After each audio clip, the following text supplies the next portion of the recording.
Mkanya Chiwenga, the nation needs your voice now. The same voice that once rose with confidence to defend the constitution and confront Mugabe and the G40 faction. Where is that voice today? Sarapita mashoko equation ya where ichikanda ona vipi kosa no Chiwenga robo subscribe or like on the bell icon. Kirina mjata mdanyura chiti Mkanya. Are you proud to become history as the man who helped to destroy a nation only to hand it over to a man now imposing himself as a king? A man, Emerson Mnangagwa, was the lineage the people themselves speak of in whispers of curse and insect. Is this truly what you have resigned yourself to, Naigodo? This question must be asked openly to the Zimbabwe National Army, especially the low-ranking office soldiers. Are you proud to belong to an institution being quietly stripped of its constitutional purpose and reduced from a guardian of the people to a subject of family power? Is this what you enlisted for? To the war veterans who once stood as the moral spine of the nation, how long will you accept being disrespected, sidelined, and silenced while the country you fought for is handed over as private property? Zimbabwe stands on the brink of collapse, sliding from a sovereign republic into a Mafidi dynasty masquerading as a state.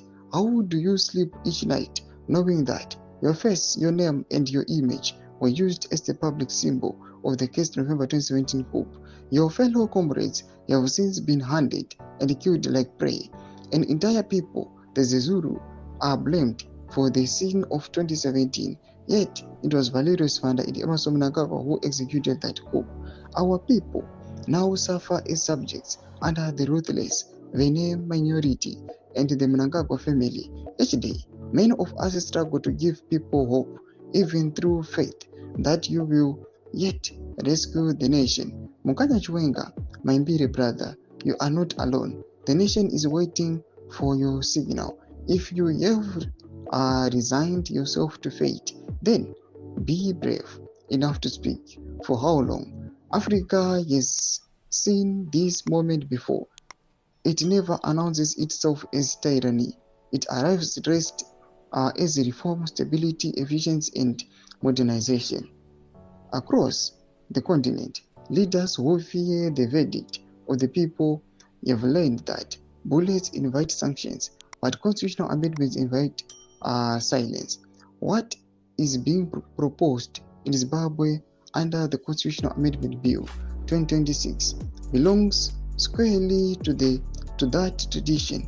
It is not the renewal, it is constitutional dispossession, the slow legal transfer of power from the people to a ruling family and its inner circle. This is not merely a Zimbabwean crisis, it is an African one. From West Africa to the Great Lakes, the continent has suffered leaders who mistook longevity for legitimacy and personal security for national stability. Africa did not fight colonialism to replace foreign dominations with the domestic dynasties. Though developments aripo panguva inotiona vipi kosa no Chiwenga vachikweshiniwa pamusoro pekunyarara kwavakaita. Pina kuna section yedzvafundo able to live pamusoro pechitiko ichi. Subscribe or like, catch it on the bell icon.